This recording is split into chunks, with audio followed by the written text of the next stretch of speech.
A O todos. teste, desculpa.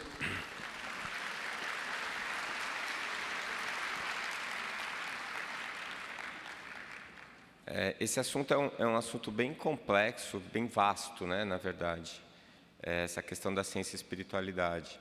E o conhecimento humano, ele sempre foi concentrado em duas grandes vertentes, a vertente racional e a vertente emocional. Em um determinado momento, houve uma cisão dessas duas vertentes e houve essa dicotomia, essa divisão. O cientista não podia acreditar em Deus e quem acreditava em Deus menosprezava a ciência. A própria evolução do conhecimento humano trouxe a gente onde a gente está hoje, em que se torna fundamental a gente reunir de novo essas duas asas, porque nenhuma ave voa só com uma asa. As duas asas têm que ser fortes e têm que estar sincronizadas. Então, a reconstrução dessa ponte entre o conhecimento científico e o conhecimento religioso, que está mais voltado para a questão moral, para a questão emocional, ela é fundamental. E hoje nós estamos vivendo esse momento. O próprio desenvolvimento científico, que trouxe respostas para tantas coisas, abriu novas perguntas, não é? O que é normal na ciência, você resolve algumas questões e nessa resolução de algumas questões você abre outras questões, mas também ela não conseguiu resolver questões básicas, fundamentais, que a gente traz desde o início do nosso desenvolvimento cultural.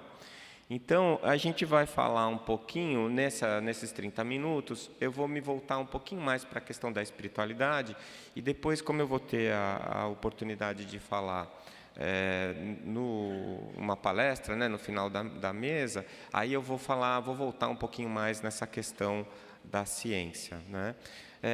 Num primeiro momento, a gente vai falar, eu vou trazer a definição de ciência, né, que é uma definição que está no dicionário, e cuja etimologia da palavra, né, a origem da palavra, diz o seguinte, que é conhecimento, ciência é conhecimento, é saber, é ciência. A gente fala as palavras, às vezes não se dá conta do que está fazendo, né, mas ciência é uma palavra que a gente usa quando a gente vai dizer que está ciente, que está consciente, que sabe, não é? E é exatamente isso que ela quer dizer, não é? E tem outras derivações que vieram depois, né? Então, como arte, a ciência como habilidade. De qualquer maneira, a gente pode trazer essa definição, que é que está no dicionário do Google. A gente tem que se render ao Google, né? O doutor Google, o filósofo Google, o Google hoje é tudo, né? E ele fala o seguinte, a definição é assim, corpo de conhecimento sistematizado. Então, por que sistematizado? Porque existe uma metodologia de aquisição desse conhecimento. Ou seja, não é uma aquisição aleatória, não é uma coisa que uma carta que eu tiro da manga, um coelho que eu tiro da cartola. Não, eu não só tenho que encontrar o conhecimento, como eu preciso informar as pessoas de que maneira eu fiz isso. E uma das questões mais importantes da ciência é exatamente isso. Não adianta você fazer um trabalho científico e chegar a uma conclusão maravilhosa se outros pesquisadores não podem reproduzir a sua pesquisa e chegar à mesma conclusão que você chegou. Então, esse é um mecanismo de defesa, né, do método científico para que a gente não conclua como certo algo que seja errado. Então, é um corpo de conhecimentos sistematizados, adquiridos via observação, identificação, pesquisa e explicação de determinadas categorias de fenômenos e fatos, e formulados metódica e racionalmente. Ou seja, o método científico é construído a partir da razão e da lógica, e ele é feito em conjunto, não é uma pessoa que determina. Apesar da gente usar muito a metodologia, o método científico cartesiano, e de muitas pessoas atribuírem a Descartes, o fundador do método do paradigma materialista, o Descartes era um teólogo, ele era uma pessoa de fé, que tinha espiritualidade. O que ele fez foi estabelecer uma metodologia de desenvolvimento de conhecimento que ainda hoje é usada. Então, se você for estudar o método, né, cartesiano, você vai ver que ele traz alguns passos fundamentais que eles são, na minha opinião, indispensáveis para qualquer forma de raciocínio lógico e racional. Então, o Descartes nunca falou que Deus não existia. Aliás, o paradigma materialista nunca disse que não existe o espírito. Ele simplesmente não se ocupa disso, não se preocupa com isso, né? O paradigma materialista diz assim: vamos estudar a matéria? Vamos. Pronto. Acabou por aí. Quem fala que Deus não existe, que a espiritualidade é uma bobagem, que é pseudociência, são os cientistas materialistas, não o paradigma, não é? Então, é muito importante que a gente tenha essa ideia inicial, e que nós vamos desenvolver com um pouco mais de cuidado lá na frente, mas que dá um primeiro passo para a gente entender, porque nós estamos falando de ciência e espiritualidade. Então, a ciência. E o que é espiritualidade? E aqui é um ponto que eu vou me deter mais, porque eu acho extremamente importante. Mesmo nós, espíritas, temos dificuldades, muitas vezes, de diferenciar o que é espiritualidade, o que é espiritismo e o que é religião e o que é religiosidade. A gente bota tudo num panelão, não é? E fala como se fossem sinônimos, e não é. E quando você vai trazer essa questão na academia, fica mais difícil ainda se você não fizer uma boa diferenciação, porque as pessoas se confundem e elas atribuem uma coisa à outra. Então, eu trouxe aqui a definição de espiritualidade da doutora Cristina Pruchalski, que ela é da Universidade de George Washington, nos Estados Unidos. Os americanos, apesar de a gente ter essa ideia de que nós somos espiritualizados, né, que o Brasil, como dizia a doutora Marlene, o Brasil é a pátria do Evangelho, mas ainda não é o coração do mundo, vai depender de nós, o que nós fizermos com o Brasil, né? Então, dentro dessa questão, a gente tem a ideia de que os americanos são muito práticos e objetivos e que eles são mais materialistas. Não é verdade.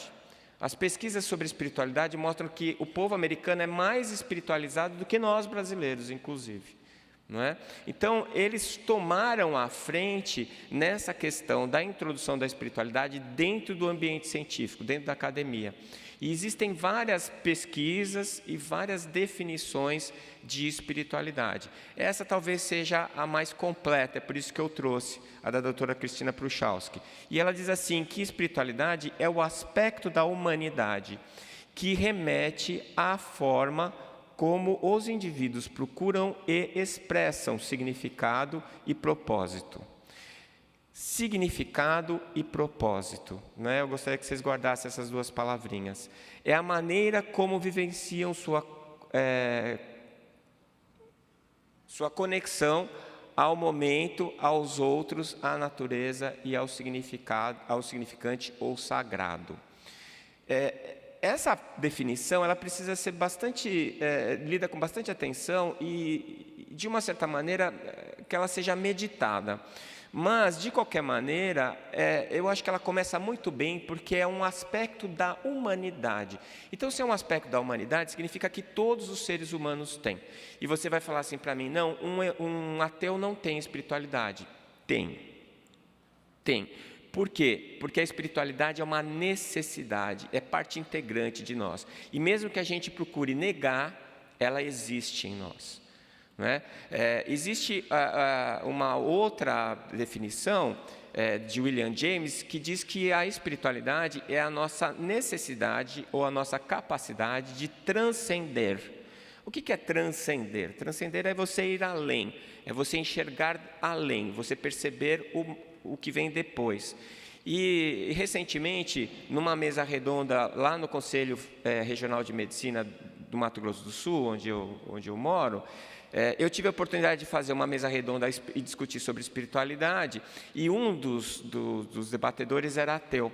E ele falou para mim assim que não tinha necessidade de transcendência, que ele não sentia essa necessidade, que ele não precisava nenhum tipo de percepção além da vida atual que ele tem. E eu perguntei para ele o seguinte, o senhor não espera nada depois da sua morte? Ele falou, não espero nada. E eu perguntei assim para ele, o senhor não espera deixar um legado para os seus filhos? Ah, sim.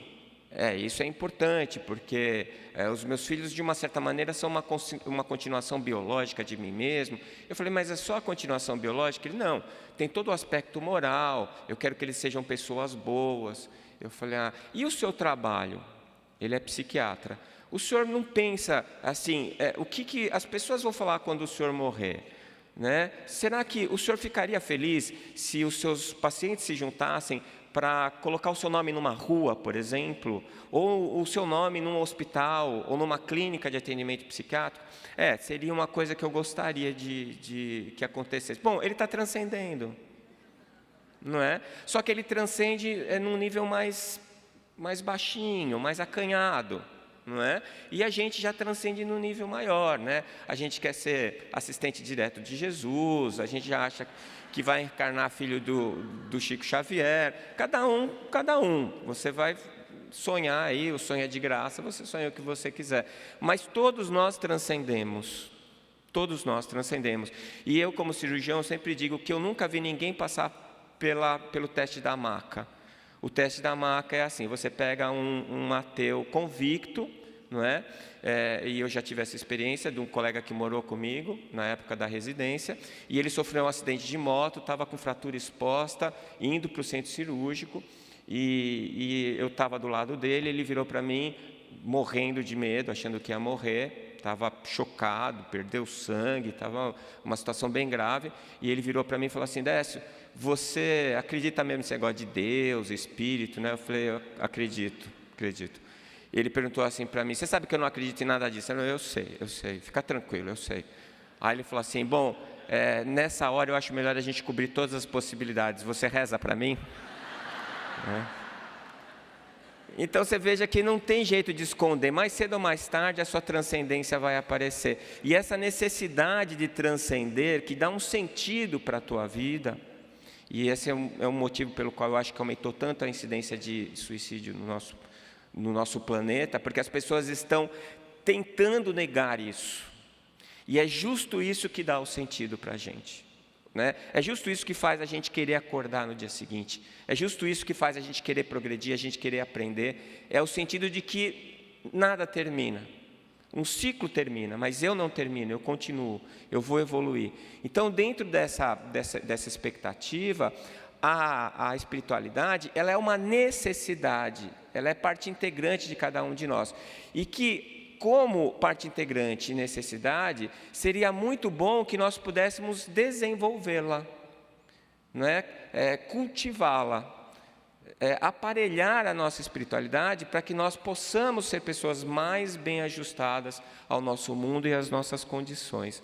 Então, dentro desse aspecto, essa definição de espiritualidade é a que tem sido usada no meio acadêmico, pelo menos entre os médicos, né, entre os profissionais da área da saúde. E ela vai dar esse significado, ela vai te dar esse propósito, né, a maneira como a gente vai conseguir passar por esse período encarnado aqui, que traz uma série de dificuldades para cada um de nós. Muito bem.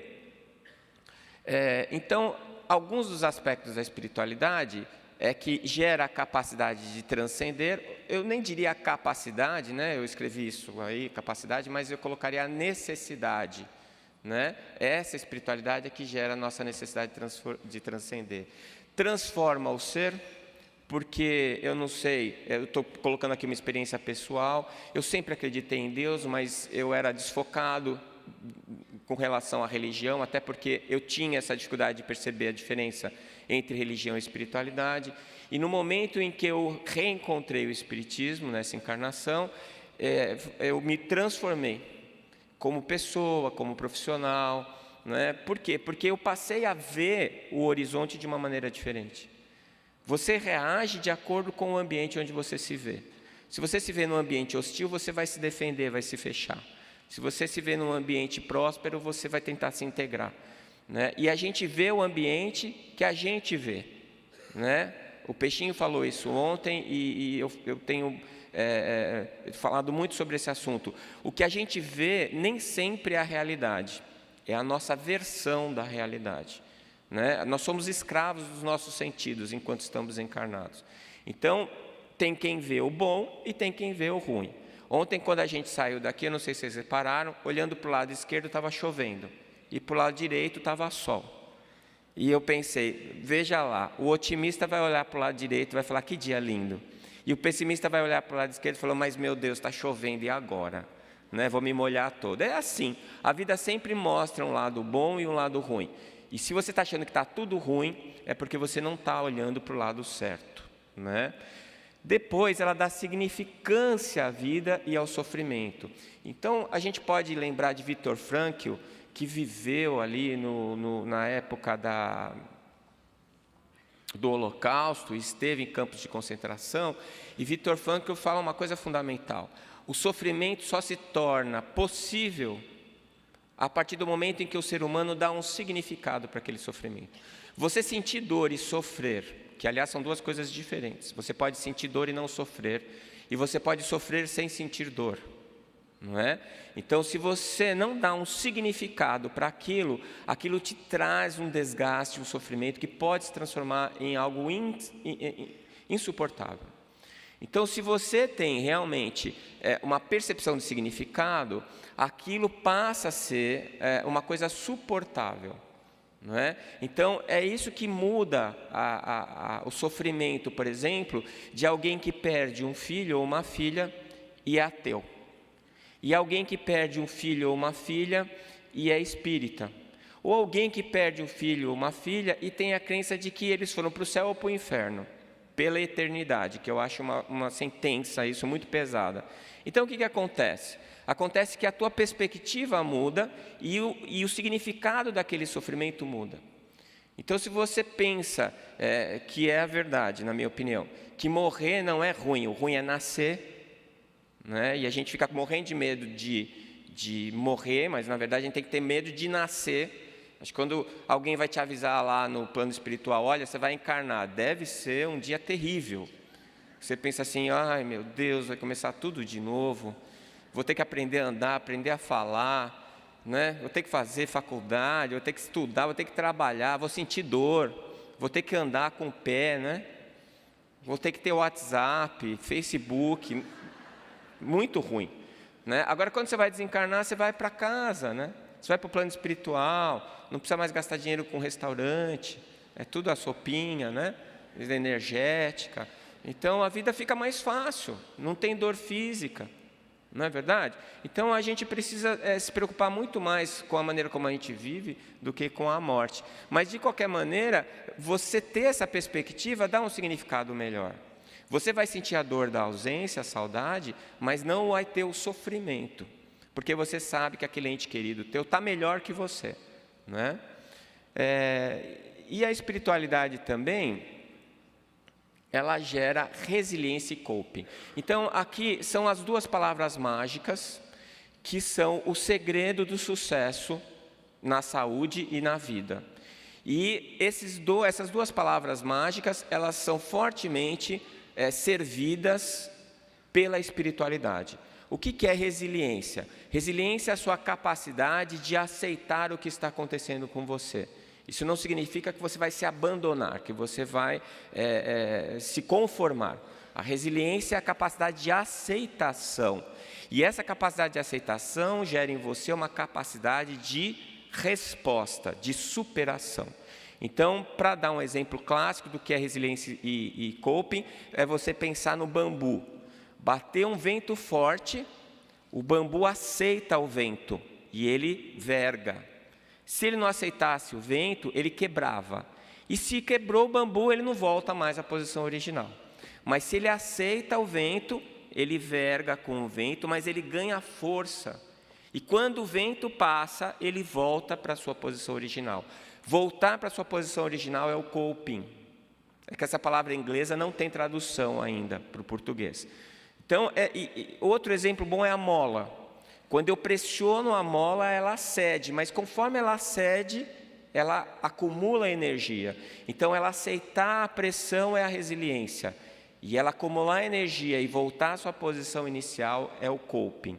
Quando alguém recebe um diagnóstico de uma doença grave, se ele se revolta, se ele não aceita, ele quebra. Se ele quebrar, não tem coping. né? Não tem resiliência, não tem coping. Mas se ele aceita, mesmo com o sofrimento, ele vai gerar uma reserva de forças, de energia, para ele enfrentar depois a dificuldade que vem vindo para ele. E aí ele vai, se ele tiver esses dois movimentos de resiliência e coping, ele vai sempre se curar. Lembrando que para nós espíritas, a cura não é o restabelecimento biológico, mas o restabelecimento espiritual. E aí você vai morrer curado. O seu corpo morre, mas você se cura, porque você aprendeu o que tinha que aprender com aquela experiência, que era a experiência da doença. Aliás, o nosso corpo físico é um mata-borrão justamente para drenar essas energias que a gente produziu, tóxicas que a gente produziu no passado, né? E muitas vezes, para que isso aconteça, a gente tem que trocar o corpo físico. E é por isso que a gente não pode ter medo da morte. A gente tem que ter medo da vida que a gente leva e da maneira como a gente vai morrer, né? E é intrínseca ao ser humano. Afinal, o ser humano é o espírito, não é? Então, essa espiritualidade diz respeito às nossas características mais básicas. Muito bem. Então, a gente conclui que ela precisa ser desenvolvida porque ela é uma necessidade. Então, isso é espiritualidade. Agora, o que seria religião? A religião, nos moldes em que nós vivemos hoje, são grupos sociais que se aproximam por afinidades filosóficas e que buscam, dentro desses grupos sociais, o desenvolvimento da espiritualidade, que pode ou não ocorrer. Por quê? Porque a religião se transforma em uma ferramenta. E uma ferramenta, ela é neutra, ela não é nem boa nem ruim. Ela vai ser boa ou ruim dependendo da maneira como nós utilizamos. Então, a maior parte das religiões, elas pregam o amor, elas pregam coisas boas, elas nos direcionam à espiritualidade. Mas a gente está vivendo um momento em que a gente percebe, por exemplo, um efeito negativo de religião, que é a questão dos homens-bomba e dos radicais muçulmanos. Então, nesse sentido, né, é uma ferramenta que está sendo utilizada de maneira errada. Se eu pegar um martelo e construir uma casa, o martelo é bom. Se eu pegar um martelo e bater na cabeça da pessoa e matar a pessoa, o martelo é ruim. Não, o martelo não é nem bom, nem ruim. Então, a maneira como nós nos aproximamos, as regras e os preceitos que nós aceitamos para estar inseridos dentro desse grupo, é a religião. E, na minha opinião, né, eu estou dizendo isso porque tem algumas interpretações diferentes, religiosidade é o quanto eu frequento a religião, é o quanto eu uso a religião. E a fé? A fé é convicção íntima, sou eu comigo mesmo, sou eu pensando em que eu acredito, o que é que serve, o que não serve para mim. E as pessoas podem me induzir a uma determinada fé, mas elas não podem me obrigar a acreditar no que elas acreditam. Por isso, a fé é extremamente democrática, extremamente democrática. Então, a fé é uma condição, é a condição em que eu me encontro, é o meu nível de conhecimento. E a espiritualidade, então, é uma necessidade. Então, a religião é um instrumento, a fé é uma condição e a espiritualidade é uma necessidade, tá? E a gente poderia resumir da seguinte maneira: a religião sou eu com os outros. É a maneira como eu me relaciono com as outras pessoas na questão espiritual. Até porque eu posso ter alta religiosidade e baixa espiritualidade.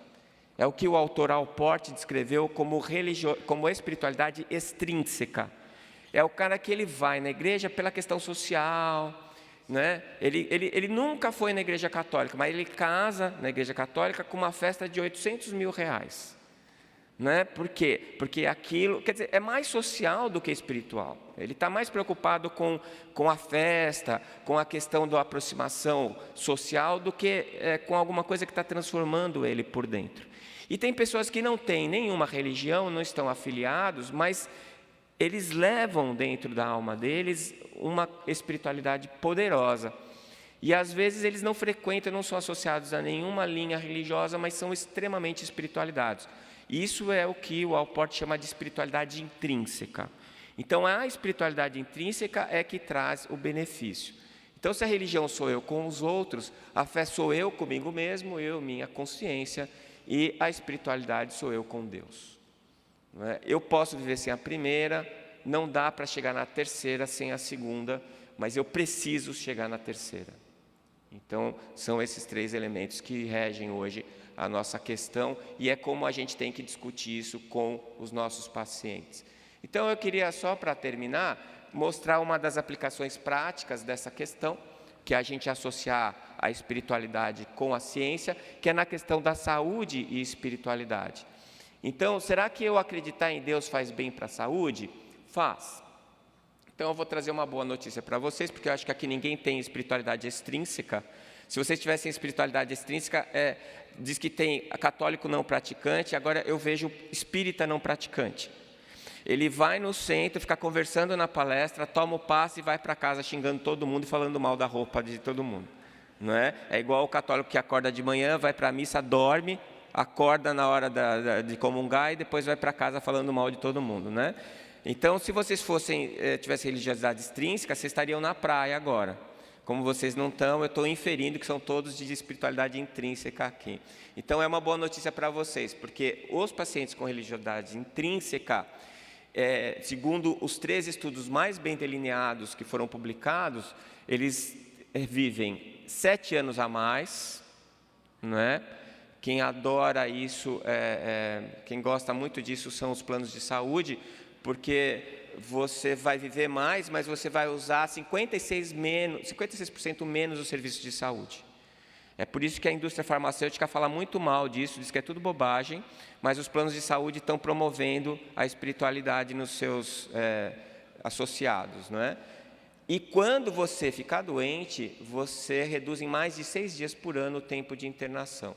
Então, olha que boa notícia, né? Você vai viver mais e melhor, com mais saúde, simplesmente porque você tem espiritualidade, porque você transcende, porque você dá significado para as dificuldades que a vida impõe a você.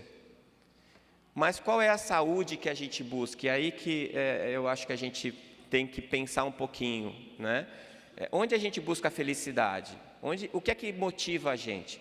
Onde que a gente está buscando sentido para a vida? É comprar uma casa nova, é comprar um carro novo, é ter uma bolsa nova, né? Outro dia eu estava num congresso médico e nós saímos para jantar, e um dos colegas que morava num outro estado, ele falou: eu preciso comprar uma bolsa para minha esposa e tal. E nós fomos no shopping center, ele entrou numa loja famosa, muito famosa, que eu nunca tinha entrado, escrito passagem, que tinha umas bolsas que eu achava feias, e ele pediu para ela trazer uma bolsa específica. Ele trouxe uma bolsinha desse tamanhinho, cor-de-rosa, que parecia de plástico, brilhante, e cheia de uns penduricalho dourado. Eu não dava R$10 naquele negócio lá. Aí ele tirou uma foto, mandou para ela para o WhatsApp: essa que eu quero, e a moça da loja pôs luva para segurar a bolsa. Eu falei: isso não vai terminar bem. A hora que ele falou assim: quanto que está mesmo? Quanto que é uma bolsa cara aí? Vamos lá, pessoal. Muito cara. Quanto que é? 5 mil? 30 mil? Quem dá mais? R$150 mil. Vocês sabiam que existem bolsas de R$150 mil? Pior, vocês sabiam que tem gente que compra? Gente, R$150 mil dá para ajudar o Fraternidade Sem Fronteiras durante um ano.